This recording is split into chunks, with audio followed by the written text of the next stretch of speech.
皆さんこんにちは。あかね的日本語教室のあかねです。今日はジャパニーズトークです。この動画では私はなるべく自然なスピードで語彙コントロールをせずに話します。ぜひ文字起こし機能を使いながら2言語表示しながら見てください。まずは最初にコンビニで買ったお菓子を紹介したいと思います。今回買ったのはこちらです。明治の濃いチョコレートぎっしり濃厚と書いてありますね。見えるかな？濃厚、とても濃いという意味ですね。早速開けてみます。オープン。これは先月買いました。で、ずっと紹介したいなと思ってて、ちょっと、これ撮影してるの4月3日です。ごめんなさい。ちょっと遅くなっちゃいました。ちなみに、これはね、ファミリーマートで買いました。421円でした。店舗によって値段は違うと思うんですけど、多分これぐらいの値段だと思います。このように個包装になっていて、開けると、2枚入ってるね。2個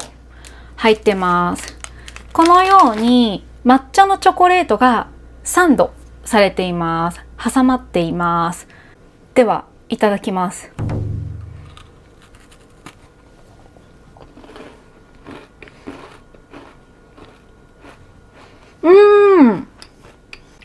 美味しい。これ、外のクッキーも甘すぎないから、甘いものがあんまり好きじゃないとか苦手だっていう人ももしかしたら食べやすいかもしれません。なんか1個で満足感あります。皆さんもコンビニとか行ったらぜひ見てみてください。案件じゃないです。何回も言ってるけど私自分でコンビニに行ってお金を払って美味しそうだなと思って買って紹介しています。はい。で、今日は何を話したいかっていうと、恩師の言葉について話したいと思います。まず皆さん、恩師とは何でしょうか？恩師。どんな先生のことを恩師と言いますか？今まで教えてもらった先生の中でも特に感謝したい人とか尊敬している人のことを恩師と言います。私にも何人か恩師がいます。で、恩師の言葉ってすごく励みになったり勉強になったり、自分が悩んでいる時に恩師に相談すると、自分が想像していた答えじゃなかったとしても、そういう考え方もあるんだとか、なんかね、すごく勉強になる言葉を毎回私はいただいています。皆さんにも恩師がいますか？私も教師なんですね。日本語学校とか今大学で日本語を教えているので、教える仕事をしています。で、この仕事をするようになってからすごく痛感しました。やっぱり学生は先生から言われた言葉にすごく影響を受けると思うんですよね。もちろん全然気にしないっていう人もね、いると思うんですけど、やっぱりその言葉に影響されてよく思ってくれる人もいれば、その言葉がきっかけでもうこの先生の授業は受けたくないって思う人もいると思うんですよね。私も同じ経験があります。さっき話したように、その自分にとっての恩師の授業とか言葉っていうのは、すごくありがたいものだし、もっと勉強したいって思える授業だったけど、自分にとって苦手な先生とか、なんでこの先生こんなこと言うんだろうみたいな先生は、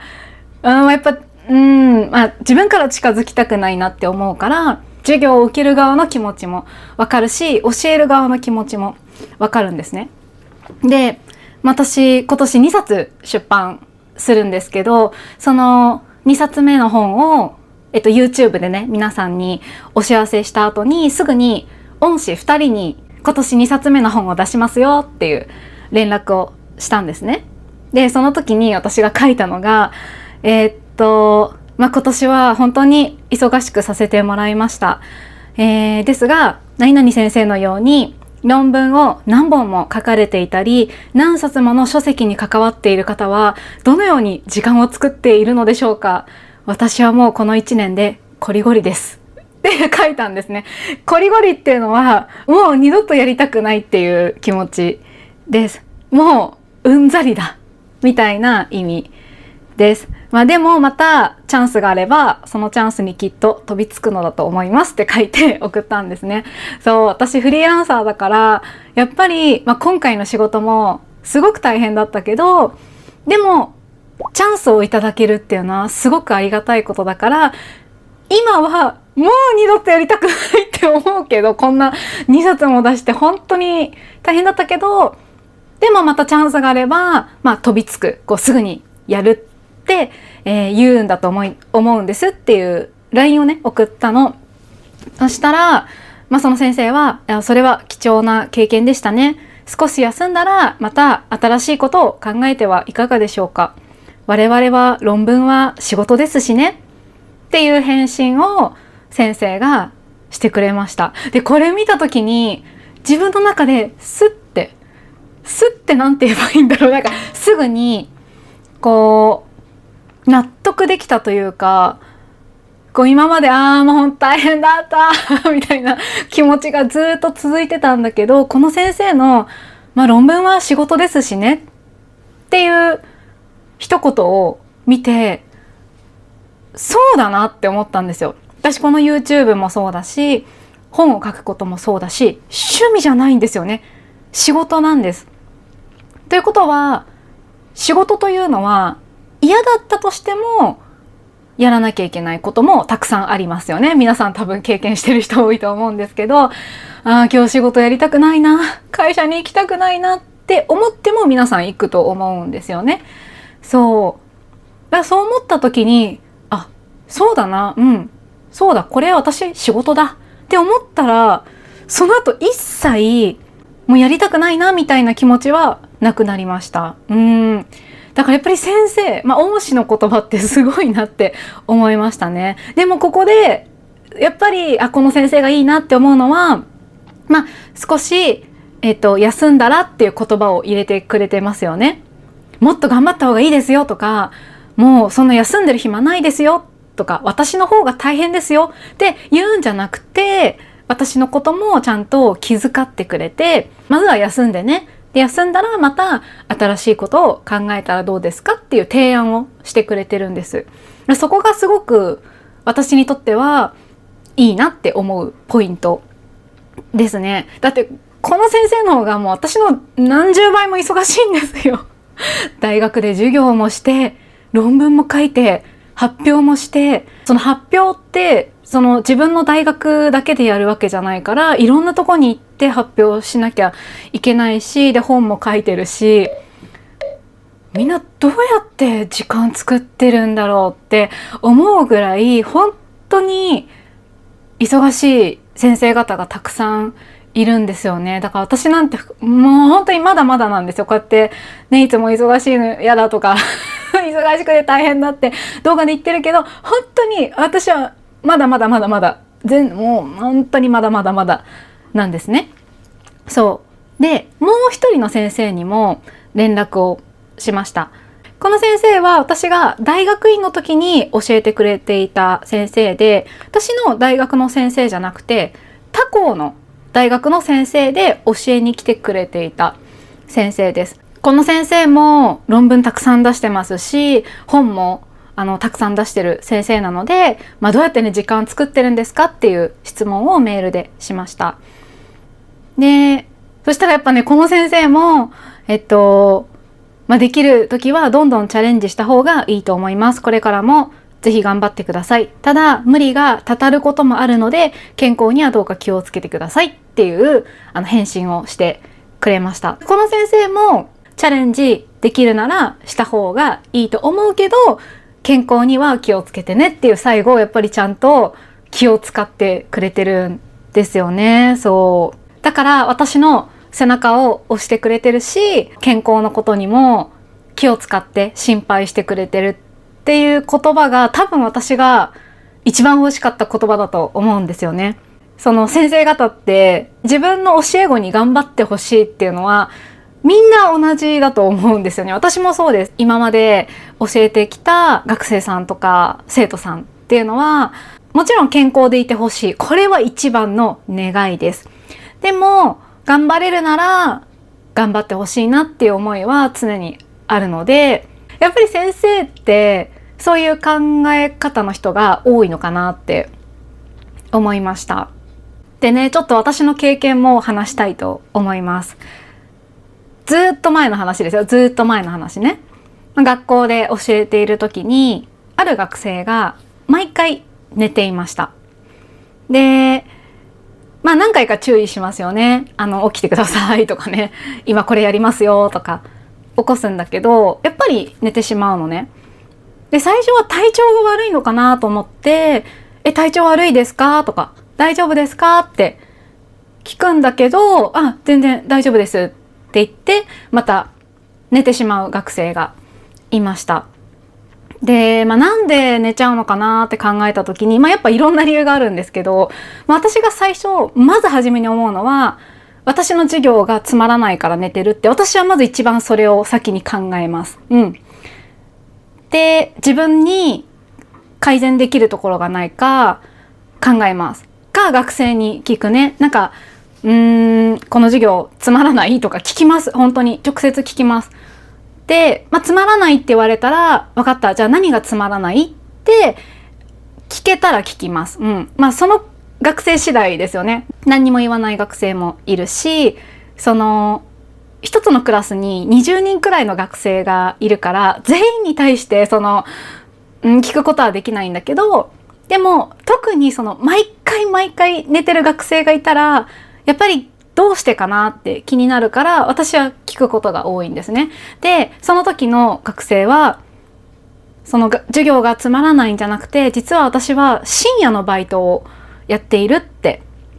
教えてくれました。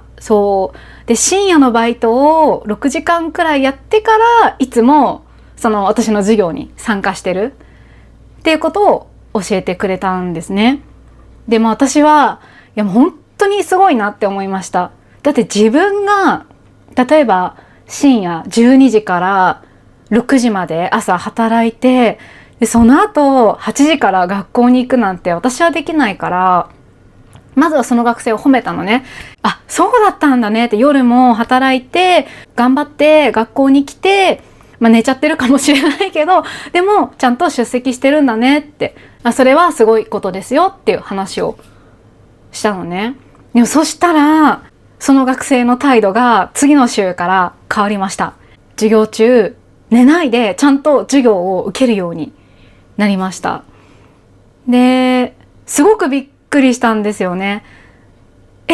今までずっと寝てたのに今日は起きてると思ってびっくりして、多分なんだけど、なんだろうな、普通だったら、寝てたら怒られるっていうイメージがあると思うんだけど、私はちゃんと理由を聞けたから、その学生も、変わってくれたのかなってちょっとは思いました。ほとんどその後は寝なかったですね。たまたまかなって思ったんですね。